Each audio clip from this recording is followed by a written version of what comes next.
जय हिंद। नमस्कार साथियों, आप सभी लोगों का मोस्ट वेलकम है आज के इस नए क्लास में। साथियों, आज के इस क्लास में हम सभी लोग जो है पढ़ने वाले हैं बीएसएससी कार्यालय परिचारी भर्ती 2025 के एग्जाम के लिए मोस्ट इम्पोर्टेंट प्रीवियस ईयर के क्वेश्चन को, जो कि साथियों आपके बीएसएससी कार्यालय परिचारी भर्ती 2025 के एग्जाम के लिए काफ़ी इंपॉर्टेंट है। तो आप सभी लोग जो इस क्लास को बिल्कुल अच्छी तरीके से लास्ट तक देखिएगा और इस क्लास में दिए जाने वाले सभी क्वेश्चन को आप अच्छी तरीके से ज़रूर याद कर लीजिएगा, जिससे कि आप लोग जो है अपने एग्जाम में सभी क्वेश्चन को आसानी तरीके से बना पाएंगे। तो चलिए साथियों, क्लास को स्टार्ट करते हैं। उनसे पहले यदि आप इस चैनल पर पहली बार जुड़े हैं तो आप जो है इस चैनल को सब्सक्राइब कर लीजिए और सब्सक्राइब करके साथियों आप जो है ऑल नोटिफिकेशन को ऑल पे दबा लीजिए, जिससे कि जब भी क्लास स्टार्ट हो सबसे पहले क्लास का नोटिफिकेशन आपके पास पहुंच सके।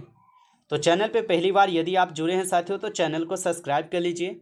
साथ ही साथ आप जो है इस क्लास को साथियों ज़्यादा से ज़्यादा लाइक ज़रूर कर लीजिएगा। तो चलिए क्लास को स्टार्ट करते हैं और देखिएगा क्वेश्चन क्या दिया गया है। क्वेश्चन दिया गया है साथियों कि बारदौली सत्याग्रह किसके नेतृत्व में प्रारंभ हुआ था। साथियों ये सभी क्वेश्चन काफ़ी इंपॉर्टेंट और सिलेक्टेड क्वेश्चन लिए गए हैं, जिससे कि आपके पेपर में साथियों 100% ये सभी प्रश्न देखने को मिलेंगे। तो अच्छे से आप इन क्वेश्चन को याद कर लीजिए।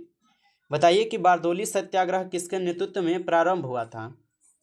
तो साथियों यहाँ पे इस क्वेश्चन का आप लोग सही जवाब जो है ऑप्शन बी कीजिएगा। ऑप्शन बी इस क्वेश्चन का सही जवाब है, वल्लभ भाई पटेल हो जाएंगे। अगला प्रश्न देखिए, आप लोग का क्वेश्चन है कि अंतर्राष्ट्रीय मजदूर दिवस किस दिन मनाया जाता है। तो अंतर्राष्ट्रीय मजदूर दिवस जो है ये किस दिन मनाया जाता है। तो साथियों इस क्वेश्चन का यहाँ पे आप लोग जो है सही जवाब ऑप्शन बी कीजिएगा, 1 मई को। ऑप्शन बी इस क्वेश्चन का आपका सही जवाब है, 1 मई को अंतर्राष्ट्रीय मजदूर दिवस मनाई जाती है। अगला प्रश्न देखिएगा साथियों, क्वेश्चन दिया गया है कि पौधों की वृद्धि किस यंत्र से मापी जाती है। बताइए साथियों कि पौधों की वृद्धि किस यंत्र से मापी जाती है। तो पौधों की वृद्धि साथियों याद रखेंगे क्रेस्कोग्राफ से मापी जाती है। ऑप्शन ए यदि आप लोग लगा रहे हैं तो आपका सही जवाब है, क्रेस्कोग्राफ से मापी जाती है। अगला प्रश्न है आपका, साल 2025 में आईसीसी विश्व टेस्ट चैंपियनशिप फाइनल की मेजबानी कौन सा देश करेगा।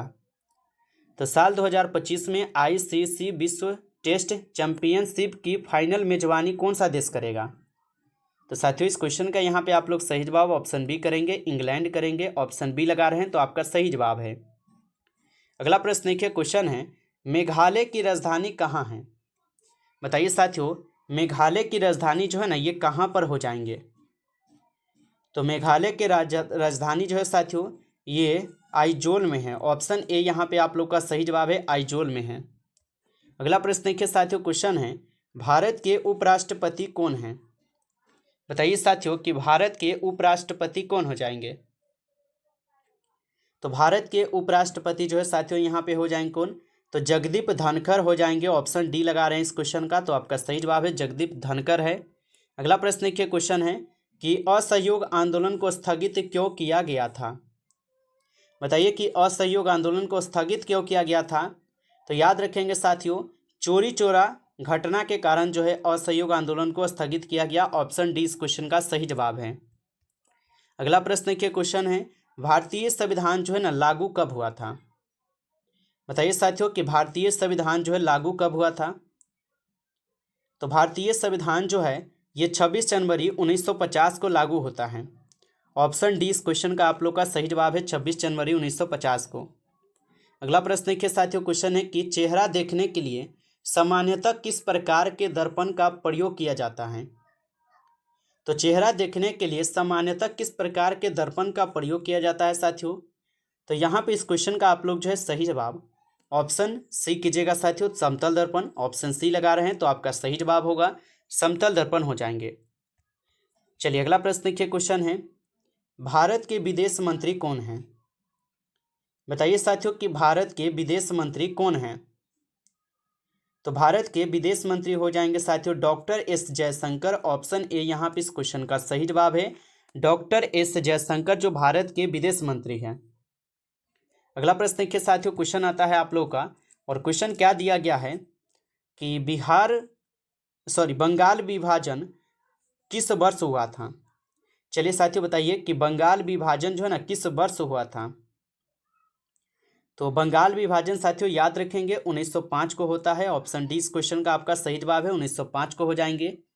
अगला प्रश्न देखिएगा, क्वेश्चन है साथियों कि भारत में आपातकाल की घोषणा का अधिकार किसे होता है। चलिए बताइए साथियों कि भारत में आपातकाल की घोषणा का अधिकार किसके पास होता है। तो साथियों इस क्वेश्चन का सही जवाब आप लोग ऑप्शन ए कीजिएगा, राष्ट्रपति के पास। ऑप्शन ए लगाए हैं तो सही जवाब है राष्ट्रपति के पास होता है। अगला प्रश्न देखिए साथियों, क्वेश्चन है रक्त दाब नापने के यंत्र का नाम है। बताइए साथियों कि रक्त दाब नापने के यंत्र का नाम क्या हो जाएंगे। तो रक्त दाब नापने के यंत्र का नाम होता है स्पिग्मोमैनोमीटर। ऑप्शन बी सही जवाब इस क्वेश्चन का स्पिग्मोमैनोमीटर हो जाएंगे साथियों, इसको आप लोग जो है याद रखेंगे। अगला प्रश्न देखिए, क्वेश्चन है भारत का सर्वोच्च नागरिक सम्मान पुरस्कार होता है। तो भारत का सर्वोच्च नागरिक सम्मान पुरस्कार कौन सा हो जाएगा साथियों। तो भारत रत्न पुरस्कार जो भारत का सर्वोच्च नागरिक सम्मान पुरस्कार है, ऑप्शन ए लगाए हैं तो आपका सही जवाब है, याद रखिएगा। अगला प्रश्न है साथियों, वंदे मातरम गीत किसके द्वारा लिखा गया है। बताइए साथियों वंदे मातरम गीत जो है ये किसके द्वारा लिखा गया है। तो वंदे मातरम गीत साथियों याद रखेंगे बंकिम चंद्र चटर्जी के द्वारा लिखी गई है। ऑप्शन ए आपका सही जवाब है, बंकिम चंद्र चटर्जी के द्वारा लिखी गई है। चलिए अगला प्रश्न देखिए, क्वेश्चन है तेलंगाना की राजधानी क्या है। बताइए कि तेलंगाना की राजधानी है। तो तेलंगाना की राजधानी साथियों हैदराबाद होगा। ऑप्शन डी लगाइएगा, सही जवाब इस क्वेश्चन का हैदराबाद होगा। अगला प्रश्न देखिए, क्वेश्चन है कि वनस्पति कौन सा संसाधन है। बताइए साथियों वनस्पति कौन सा संसाधन हो जाएंगे। तो वनस्पति जो है साथियों ये जैव संसाधन है। ऑप्शन ए हो जाएंगे इस क्वेश्चन का सही जवाब, जैव संसाधन। चलिए अगला प्रश्न देखिएगा, आप लोग का क्वेश्चन आता है कि अर्थशास्त्र के रचयिता हैं। बताइए कि अर्थशास्त्र के रचयिता कौन हो जाएंगे। तो अर्थशास्त्र के रचयिता हो जाएंगे साथियों यहाँ पे कौटिल्य। ऑप्शन ए कीजिएगा, सही जवाब यहाँ पे कौटिल्य जो है ये अर्थशास्त्र के रचयिता है। अगला प्रश्न आता है आप लोग का कि पादप में जाइलम उत्तरदायी है। बताइए कि पादप में जाइलम उत्तरदायी हो जाएंगे। तो पादप में साथियों जाइलम उत्तरदायी है जल का संवहन। ऑप्शन ए हो जाएंगे सही जवाब, जल का वहन हो जाएंगे। चलिए अगला प्रश्न देखिएगा साथियों, क्वेश्चन आता है कि दादा साहेब फाल्के पुरस्कार किस क्षेत्र में उपलब्धि हेतु दिया जाता है। चलिए साथियों सभी लोग आंसर लगाइए। और साथियों अभी तक आप जो है इस क्लास को लाइक नहीं किए हैं तो आप इस क्लास को ज़्यादा से ज़्यादा एक बार लाइक कर लीजिएगा। और चैनल पे पहली बार यदि आप जुड़े हैं तो आप इस चैनल को भी सब्सक्राइब करके ऑल नोटिफिकेशन को आप ऑल पे दबा लीजिए, ताकि जब भी क्लास स्टार्ट हो सबसे पहले क्लास का नोटिफिकेशन आपके पास पहुंच सके। तो चैनल पे यदि आप पहली बार जुड़े हैं तो आप इस चैनल को सब्सक्राइब कर लीजिए। साथ ही साथ अगर अभी तक आपको पीडीएफ नहीं मिला है, अगर आपको पीडीएफ चाहिए रिवीजन के लिए, तो आप कमेंट करके ज़रूर बताइएगा, ताकि आपको भी पीडीएफ प्रोवाइड किया जा सके। तो आप ज़रूर पीडीएफ के लिए कमेंट करके बताइएगा। चलिए बताइए क्वेश्चन का आंसर कि दादा साहेब फाल्के पुरस्कार किस क्षेत्र में उपलब्धि हेतु दिया जाता है। तो साथियों आप लोग बताएंगे सिनेमा के क्षेत्र में। ऑप्शन डी लगाए हैं तो आपका सही जवाब है सिनेमा के क्षेत्र में। अगला प्रश्न देखिए, क्वेश्चन है कि पंचायत समिति का पदेन सचिव होता है। बताइए कि पंचायत समिति का पदेन सचिव कौन होता है साथियों। तो इस क्वेश्चन का यहाँ पे आप लोग सही जवाब करेंगे प्रखंड विकास पद अधिकारी हो जाएंगे। ऑप्शन ए कीजिएगा सही जवाब, प्रखंड विकास पद अधिकारी। अगला प्रश्न देखिए साथियों, क्वेश्चन है कि जापान की मुद्रा है। बताइए साथियों जापान की मुद्रा हो जाएंगे। तो जापान की जो साथियों यहाँ पे मुद्रा हो जाएंगे क्या हो जाएंगे। तो जापान की मुद्रा है एन। ऑप्शन सी कीजिएगा सही जवाब एन होगा। अगला प्रश्न देखिएगा साथियों, क्वेश्चन है जीडीपी का पूर्ण रूप क्या है। बताइए साथियों कि जीडीपी का पूर्ण रूप क्या होगा। तो जीडीपी का पूर्ण रूप होता है साथियों यहाँ पे क्या, आप सभी लोग बताएंगे। तो यहाँ पे 53 क्वेश्चन का सही जवाब ऑप्शन ए हो जाएंगे साथियों। ऑप्शन ए लगा रहे हैं तो आपका सही जवाब है। अगला प्रश्न देखिएगा, क्वेश्चन है किस खनिज को उद्योग का जननी माना गया है। बताइए साथियों कि किस खनिज को उद्योग का जननी माना गया है। तो साथियों याद रखेंगे लोहा को जो है उद्योगों का जननी माना जाता है। ऑप्शन डी इस क्वेश्चन का सही जवाब है।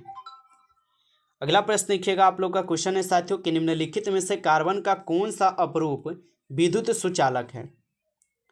बताइए साथियों कि निम्नलिखित में से कार्बन का कौन सा अपरूप है जो विद्युत सुचालक है। तो साथियों इस क्वेश्चन का यहाँ पे आप लोग जो है सही जवाब ऑप्शन आप सभी लोग बी कीजिएगा, ग्रेफाइट हो जाएंगे। ऑप्शन बी यहाँ पे आपका सही जवाब है, ग्रेफाइट। अगला प्रश्न है साथियों कि कंदरिया महादेव मंदिर कहाँ पर अवस्थित है। बताइए साथियों कि कंदरिया महादेव मंदिर जो है कहाँ पर अवस्थित है। तो याद रखिएगा कंदरिया महादेव मंदिर जो है साथियों ये आपके खजुराहो में स्थित है। ऑप्शन ए आपका सही जवाब है, खजुराहो में, याद रखिएगा। अगला प्रश्न है साथियों आप लोग का कि निम्न में से कौन गैर कृषि आधारित उद्योग है। तो निम्नलिखित में से कौन यहाँ पे गैर कृषि आधारित उद्योग होगा साथियों। तो चर्म उद्योग जो है ये गैर कृषि आधारित उद्योग है। ऑप्शन बी सही जवाब है। अगला प्रश्न देखिएगा, क्वेश्चन है कि निम्न में से कौन बहुराष्ट्रीय कंपनी नहीं है। चलिए बताइए साथियों कि निम्नलिखित में से यहाँ पे कौन है जो बहुराष्ट्रीय कंपनी नहीं है। तो यहाँ पे इस क्वेश्चन का आप लोग सही जवाब साथियों ऑप्शन आप सभी लोग सी कीजिएगा। ऑप्शन सी इस क्वेश्चन का आपका सही जवाब है। अगला प्रश्न देखिए, क्वेश्चन है कि विंबलडन ट्रॉफी किस देश में आयोजित किया जाता है। तो विंबलडन ट्रॉफी किस देश में साथियों आयोजित किए जाते हैं। इस क्वेश्चन का सही जवाब ऑप्शन आप लोग बी कीजिएगा, इंग्लैंड में। ऑप्शन बी यहाँ पे सही जवाब है, इंग्लैंड में हो जाएंगे। अगला प्रश्न देखिए साथियों, क्वेश्चन है नर्मदा बचाओ आंदोलन किसके विरोध में हुआ था। तो नर्मदा बचाओ आंदोलन जो है साथियों ये दामोदर घाटी बांध के विरोध में हुआ था। ऑप्शन बी इस क्वेश्चन का सही जवाब है, याद रखिएगा। नमस्कार साथियों, इस क्लास में कुल आपके 60 तक क्वेश्चन थे जो कि काफ़ी इंपॉर्टेंट क्वेश्चन थे ये सभी क्वेश्चन। साथियों यदि आपको ये क्लास अच्छा लगा हो तो आप जो इस क्लास को ज़्यादा से ज़्यादा लाइक कर लेंगे। चैनल पे पहली बार यदि आप जुड़े हैं तो आप इस चैनल को भी सब्सक्राइब कर लीजिए और सब्सक्राइब करके आप ऑल नोटिफिकेशन को ऑल पे दबा लीजिए ताकि जब भी क्लास स्टार्ट हो सबसे पहले क्लास का नोटिफिकेशन आपके पास पहुँच सके। तो चैनल पे पहली बार यदि आप जुड़े हैं तो आप इस चैनल को सब्सक्राइब कर लीजिए। साथ ही साथ साथियों अगर आपको पीडीएफ चाहिए तो रिवीजन के लिए आप लोग कमेंट में जरूर बताइएगा हमें। चलिए फिर मिलते हैं आपसे एक नई टॉपिक के साथ नेक्स्ट क्लास में। तब तक के लिए जय हिंद, जय भारत।